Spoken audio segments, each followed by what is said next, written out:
할렐루야. 우리 좌우에 계시는 분들과 함께 인사하겠습니다. 잘 오셨습니다. 어제 내린 폭설로 인해서 도로가 얼어붙고 막 오고 가는 길이 참 힘들었을 텐데 그럼에도 불구하고 이렇게 금요기도에 말씀을 사모하며 나오신 우리 성도 여러분을 축복하고요. 오늘 말씀이 깊이 우리 안에 다시 새겨지는 은혜의 시간 되기를 소망합니다. 오늘 우리가 함께 붙들 말씀은 갈라디아서 2장 20절인데요. 우리가 굉장히 많이 이 말씀을 암송하기도 하고 또 즐겨 묵상하는 말씀 중에 하나입니다. 이 말씀은 그리스도인의 정체성을 가장 선명하게 요약해 주는 말씀이고, 오늘날 현대 성도들이 겪고 있는 이 영적인 혼란을 정확히 짚어내고 그 해답을 제시하는 말씀이라는 점에서 굉장히 특별한 의미가 있습니다. 오늘날 교회와 성도들이 공통적으로 겪게 되는 한 가지 문제, 혼란이 있습니다. 뭐냐면 그것은 신앙과 삶의 분리 현상입니다. 무엇과 무엇이 분리된다고요, 여러분? 신앙과 삶이 분리되는 현상이 있다는 거예요. 이게 한 교회, 한 사람의 문제가 아니라 이 시대 대부분의 성도들이 공통적으로 겪고 있는 문제이기도 합니다. 분명 예수님을 믿고 있고 믿음대로 살고 싶은 마음도 충만한데 나의 믿음이 실제로 나의 삶에 작동하지 않는, 내가 믿는 사람이라는 것이 전혀 내 삶에 보여지지 않는 그런 괴리 현상이 있다는 것입니다. 한국 교회에서 이와 관련해서 여러 기관들을 통해서 조사도 해보고 리서치도 해보고 반복적으로 확인되어지는 결론들이 있습니다. 첫 번째는 성도들은 신앙에 대한 기대는 높지만 실제로 변화는 낮다고 느끼고 있고 말하고 있다는 거예요. 한 기관에서 당신의 믿음이 당신의 삶을 어느 정도 변화시켰습니까? 라고 질문한 적이 있습니다. 그런데 여기에 대답한 성도의 절반 이상이 전혀 변하지 않은 것 같다라고 대답했습니다. 이 대답의 유형이 여러 가지가 있는데 전혀 변하지 않았다, 조금 변했다, 완전히 변했다, 다양한 질문이 있었겠죠. 절반 이상이, 약 60%가량이 전혀 변하지 않은 것 같다고 대답을 했습니다. 그 중에는 10년 이상, 심지어 40년 넘게 신앙생활을 해온 중직들도 다수 포함되어 있었다는 거예요. 그러니까 대부분은 뭐라고 말합니까? 나는 신앙생활을 오래 했지만 내 삶의 모습은 변화는 기대만큼 크지 않았습니다 라고 응답하는 사람들이 대부분이었다는 거예요. 내 인격과 내 삶의 자리가 변했는지 잘 모르겠습니다 라는 대답이 대부분이라는 거죠. 두 번째는 신앙과 일상이 단절되어 있다고 느낀다는 거예요. 주일에는 거룩한 예배자로 우리가 살지만 주중에, 평일에는 어떤 모습으로 살아갑니까? 세상과 구분되지 않는 세상 방식대로 살아가는 모습들이 참 많이 있다는 거예요. 그리고 그런 자신의 모습을 자책하기도 하고 또 심하면 환멸을 느끼고 종국에는 신앙을 포기하는 사람들도 더러 있더라는 것입니다. 그러니까 왜 이런 일이 반복되어지고 있고 이 시대의 교회와 성도들에게 뚜렷하게 그런 모습들이 나타나고 있는가? 왜 우리의 신앙이 우리의 삶에 작동하지 않고 신앙과 삶이 분리되는 현상들이 일어나는가? 분명한 것은 우리가 무언가를 잘 몰라서 혹은 정보가 부족해서 지식이 모자라서 그런 현상이 나타나는 건 아닌 것 같아요. 우리 한국교회의 역사를 좀 보면요, 초창기 한국교회의 시대 상황 속에서 당시에는 성도들의 문맹률도 꽤 높았습니다. 교육의 기회도 적었고요, 신학도 당시에 그렇게 발달해 있지 않았습니다. 당시와 지금을 비교해 보면 말도 안 될 만큼 차이가 많이 나죠. 그만큼 신학도 굉장히 많이 발전해 왔습니다. 그리고 우리가 살고 있는 이 시대는 정보가 정말 넘쳐나는 시대잖아요. 설교도 다양하고 성경 공부도 많고 유튜브로도 얼마든지 영적인 콘텐츠들을 매일매일 접할 수 있는 환경이죠. 그런데 여러분, 그 많은 정보와 신학적 지식이 우리를 바꿔요, 못 바꿔요? 못 바꾸고 있다는 것을 우리가 보고 있는 거예요. 여러분, 이 같은 사실들이 오늘날 우리에게 시사하는 바가 무엇인가? 이 정도 말씀을 들었으면, 이 정도 교회를 다녔으면 뭐라도 바뀌어야 되지 않는가? 왜 안 바뀔까? 왜 안 변할까? 그것은 여러분, 주인이 바뀌지 않아서 그렇습니다. 주인이 바뀌지 않은 거예요. 여러분, 뭐가 바뀌어야 된다고요? 주인이 바뀌어야 되는 것입니다. 주인이 바뀌지 않으니까 계속 그 자리를 맴돌고 있는 거예요. 40년이 지나도 50년이 지나도 마찬가지죠. 바울은 이 깊은 혼란에 대해서 딱 한 문장으로 교회의 문제에 대답을 합니다. 뭐라고 말합니까? 나는 그리스도와 함께 십자가에 못 박혔나니. 바울은 여기서 나는 그리스도를 잘 믿기 위해서 노력해 왔습니다 라고 말하지 않습니다. 무엇이라고 말합니까? 나는 죽었습니다. 이렇게 말하는 거예요. 훨씬 더 근본적인 이야기죠. 그러니까 이런 말입니다. 내가 살아있는 것 같지만 나는 내 방식대로 사는 게 아닙니다. 나는 이미 죽었고 그리스도께서 내 안에 이미 살고 계십니다 라고 말하고 있는 거예요. 주인과 주체가 바뀌어지는 것, 그것이 믿음의 삶의 실체라는 것입니다. 바울은 내가 그리스도와 함께 십자가에 못 박혔다 그랬는데, 함께 못 박혔다라는 말은요, 그리스도와 함께 못 박힌 동시에 그 순간이, 그 효력이 그때부터 지금까지, 현재까지 지속되고 있는 상태임을 말하고 있는 것입니다. 이게 완료 시제 동사거든요. 그러니까 그 상태는 우리의 어떤 한순간의 감정과 결단으로 이루어진 그 과거의 어떤 한순간에 일어난 게 아니라 그때부터 지금까지 변함없이 이어지고 있는 상태를 말하는 거예요. 바울은 예수님이 죽으실 때 나도 함께 죽었다고 하는 이 역사적 사실과 함께 그 나의 변화, 내 신앙의 삶이 감정적인 어떤 변화나 결단이 아니라 상태의 변화, 주인의 변화임을 우리에게 말씀하고 있는 것입니다. 그래서 옛사람의 죽음은 이미 이루어진 객관적인 사실이고, 성도는 그 사건을 믿음으로 현재적 현실로 누리며 살아가는 자들이 성도라고 말씀하고 있는 거예요. 왜 바울은 신앙을, 믿음을 죽음으로 이렇게 설명하는가? 왜 자신은 죽었다고 말해야만 했는가? 왜 믿음의 첫 페이지에 내가 끝났다라는 선언을 지금 그렇게 하고 있는가? 여러분, 그 이유는 복음이 우리에게 원하는 것은 더 나은 내가 되는 것이 아니라 전혀 다른 존재가 되는 것이기 때문에 그렇습니다. 여러분, 복음은 업그레이드된 인간을 만드는 사업이 아니라 새로운 사람을 창조하시는 하나님의 역사인 줄 믿으시기 바랍니다. 성경이, 말씀이 우리에게 이루시는 변화는 저와 여러분을 조금 더 도덕적이고 더 선한 사람으로 만들기 위한 것이 아니라 전혀 다른 사람을 창조해내는 하나님의 능력이라는 거예요. 많은 성도들이 이 부분을 오해하죠. 신앙생활을 뭐라고 생각합니까? 나를 고쳐가는, 내 삶을 개선해가는 과정이라고 이해하죠. 나의 성질을 좀 더 죽이고, 내 감정을 좀 더 잘 다스리고, 내 의지를 가지고 좀 더 그렇게 세워나가면, 그렇게 시간이 지나면 내가 더 성숙하고 더 나은 사람이 될 거라고 하는 그런 기대감을 가지고 신앙생활하는 사람이 생각보다 많습니다. 그러나 바울은 뭐라고 말하는 거죠? 우리의 옛사람은 고쳐지지 않는다는 거예요. 우리의 성품은 개선되어져야 되는 게 아니라는 거예요. 어떻게 되어야 된다는 것입니까? 죽어야 된다는 거예요. 죽어야 된다. 우리의 죄성은 그렇게 고쳐지는 게 아니에요. 개선되는 게 아닙니다. 죄는 어떻게 돼야 된다고요? 죽어야 된다는 거예요. 아담에게서 물려받은 우리의 옛 본성은 조금 더 착한 모습으로 개선되고 발전해 가는 게 아니라 십자가에서 완전히 종결되어져야 하는 우리의 인격인 것입니다. 그러니까 우리가 바뀌지 않는 이유는 우리의 옛사람이 여전히 살아있는 거예요. 예배를 드리고 말씀을 들어도 내 안에 여전히 나는 내가 주인이라고 하는 그 사고방식이 강하게 남아있는 거죠. 옛사람은 하나님께 순종할 능력이 없습니다. 옛사람은 말씀을 들으면 들을수록 더욱 반항하죠. 옛사람은 하나님 나라의 원리를 이해할 수도 순종할 수도 없습니다. 그래서 주님은 우리 안에 두 존재를 함께 두지 않으시는 거예요.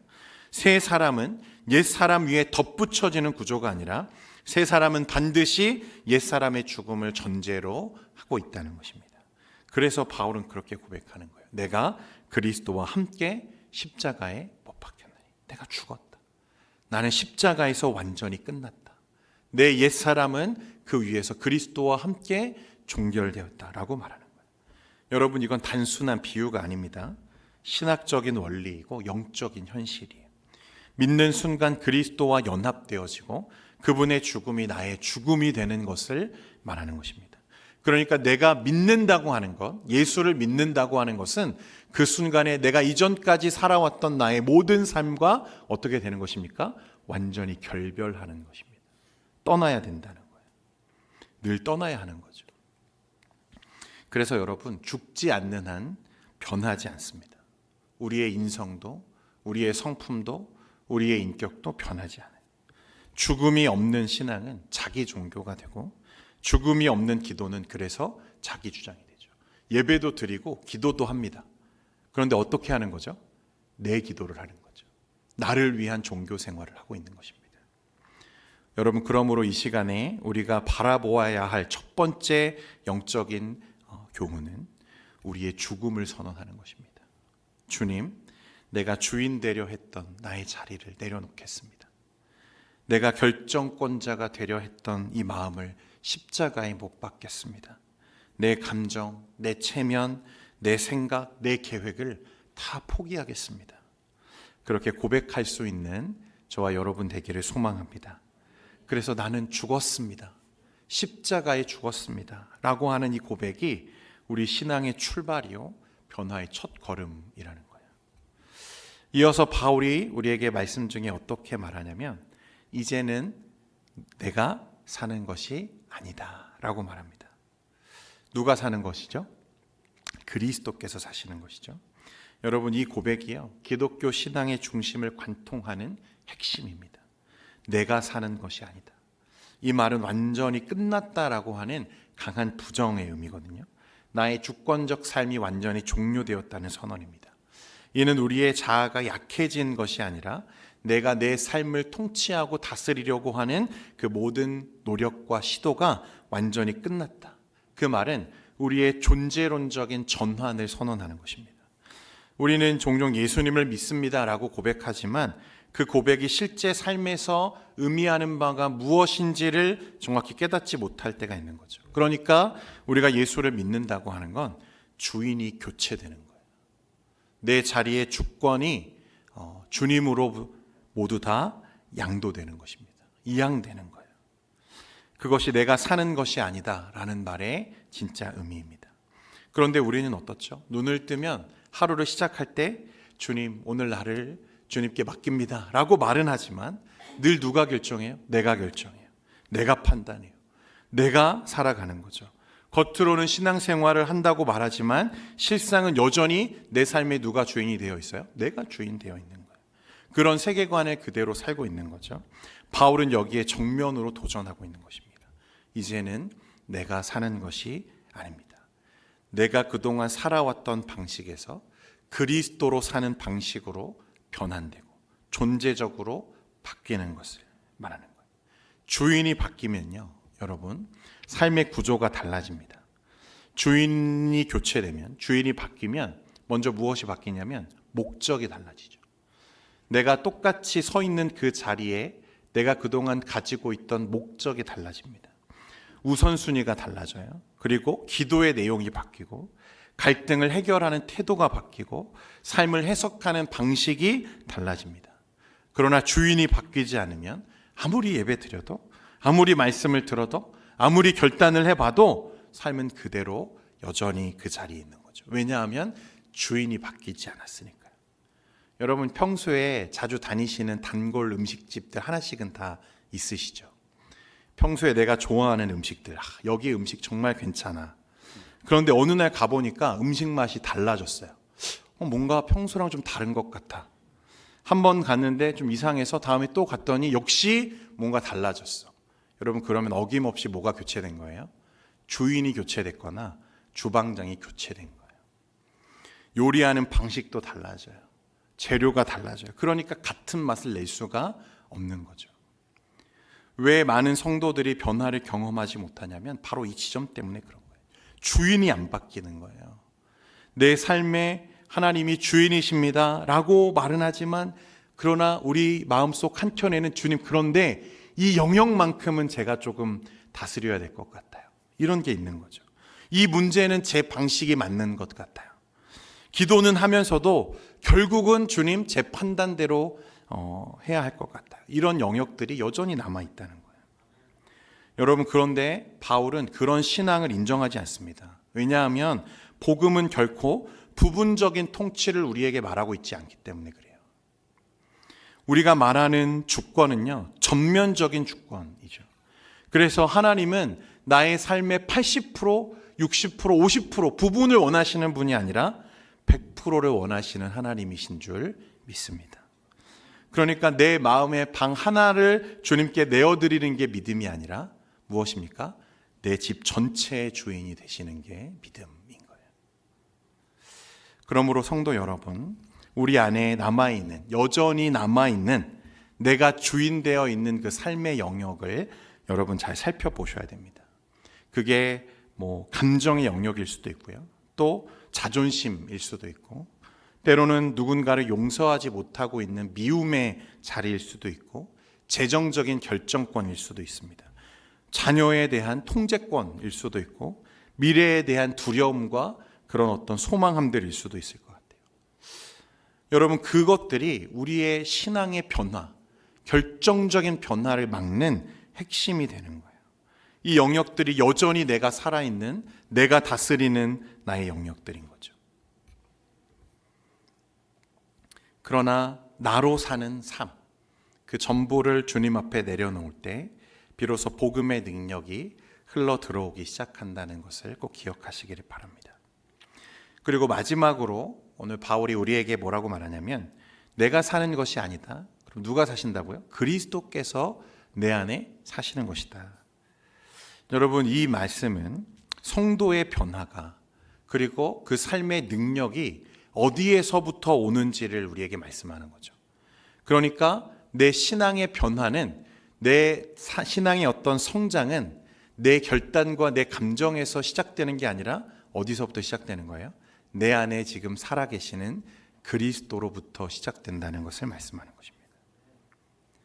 그것이 바로 사신다. 이 현재 시제거든요. 그러니까 지금 주님이 어디 살아계세요?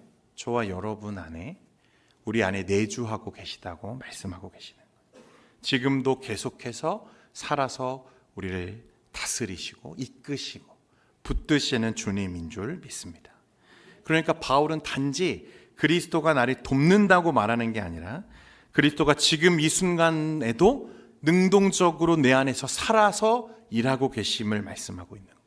그러니까 성도의 변화는 자기 결단이 아니라 내 안에 살아 역사하시는 그리스도의 생명의 작용이라고 말씀하는 것입니다.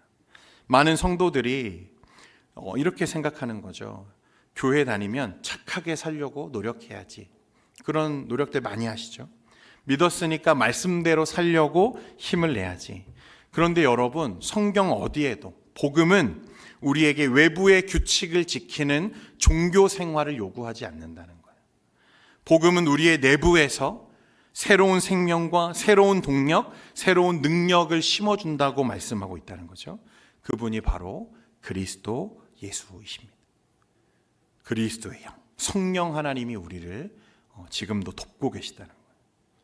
그래서 그리스도는 단순히 나를 도와주시는 분이 아니라 내 안에 사시는 분이시죠. 내 인생을 코치하시는 분이 아니라 내 인생의 능력 그 자체가 되신다는 것입니다.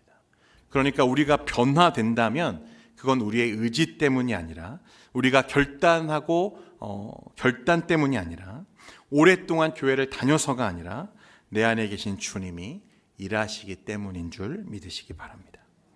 그리스도께서 내 안에 일하신다. 내가 오늘 사는 것은 그분의 생명 때문이다. 그래서 기독교 신앙의 핵심은요, 내가 무엇을 해내는가가 아니라 내 안에서 주님이 무엇을 하시는가가 핵심인 거예요. 그 사실을 깨달은 사람만이 고백할 수 있는 말씀이 고린도전서 15장 10절에 바울이 이렇게 고백합니다. 그러나 내가 나 된 것은 하나님의 무엇으로 된 것이니? 은혜로 된 것이니 내게 주신 그의 은혜가 헛되지 아니하여 내가 모든 사도보다 더 많이 수고하였으나 내가 한 것이 아니요 오직 나와 함께 하신 하나님의 은혜로다. 그러니까 나의 나 된 것은 다 하나님의 은혜였구나. 내가 결단하고 내가 이루어오고 내가 섬기고 내가 희생한 줄 알았는데 그것이 아니라 누구의 은혜였다고요? 하나님의 은혜였구나. 왜냐하면 내가 사는 게 아니라 누가 내 안에? 그리스도가 내 안에 사시기 때문인 거죠. 주님이 내 안에 사셔서 지금도 역사하시고 내가 하나님의 사람으로, 성령의 사람으로, 그리스도의 사람으로 바뀌어 갈 수 있도록 내적으로 나를 다루어 가시는 그 하나님의 은혜가 오늘도 저와 여러분의 마음속에 함께하고 있다는 것입니다. 그리스도가 내 안에 계시다는 것은요, 그래서 내가 혼자 싸우지 않는다는 뜻이고, 내가 혼자 결정하지 않는다는 뜻이고, 내가 혼자 견디는 게 아니라는 뜻입니다. 내 안에 계신 그리스도는 내 감정이 무너질 때 위로하시고, 내 지혜가 부족할 때 길을 보여주시고, 내 의지가 흔들릴 때 붙들어 주시는 분이십니다. 그래서 내 속에서 역사하시는 그 하나님의 은혜가 오늘도 저와 여러분들을 하나님의 은혜의 보좌 앞으로 이끌어가고 계시는 거예요. 내가 잘난 게 아니라 지금 내가 이 자리에 서 있는 것도 다 하나님의 은혜라는 것입니다. 그래서 바울의 고백은 이런 결론으로 이어집니다.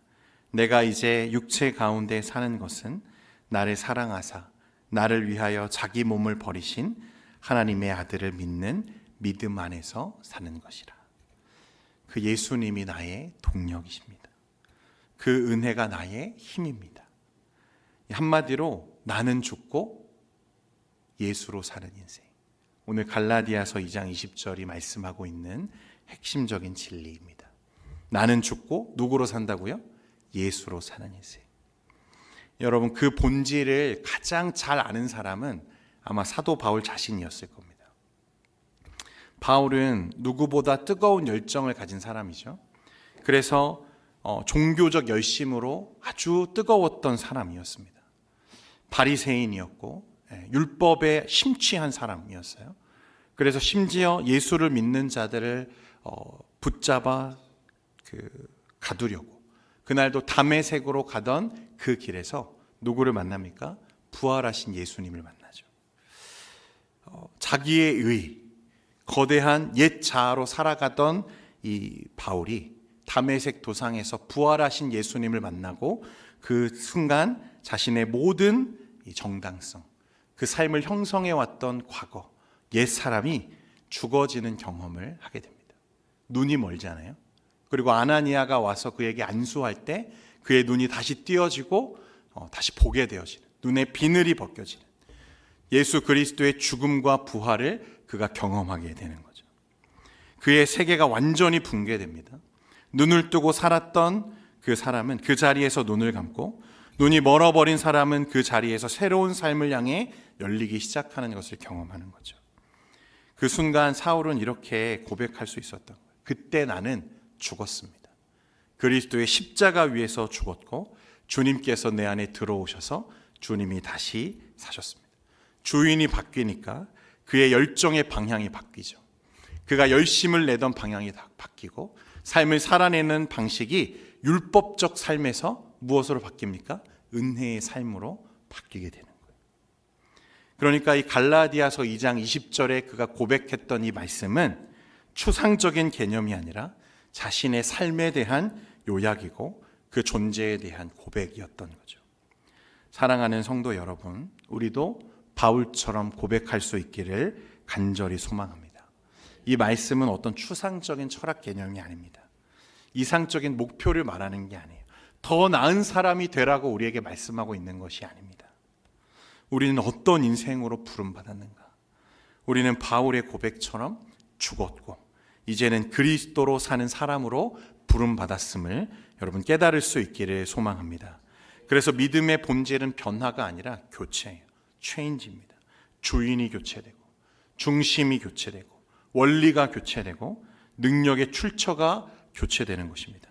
이 정도 되면 아멘 할 정도가 된 것 같은데, 여러분, 그러니까 오늘 나는 누구로 살고 있는가? 나는 누구로 살고 있는가? 여전히 내가 살고 있는 게 아닌가? 오늘 이 밤에 그 사실을 우리가 볼 수 있기를 원합니다. 주님은 지금도 그 고백을 기다리고 계시는 거죠. 주님, 나는 죽고 예수로 사는 인생. 이제 그리스도께서 내 안에 들어오셔서 그리스도가 사는 그 인생, 주님 그런 삶을 내가 살기를 원합니다 라는 그 고백의 순간을 주님이 기다리고 계시다는 거예요.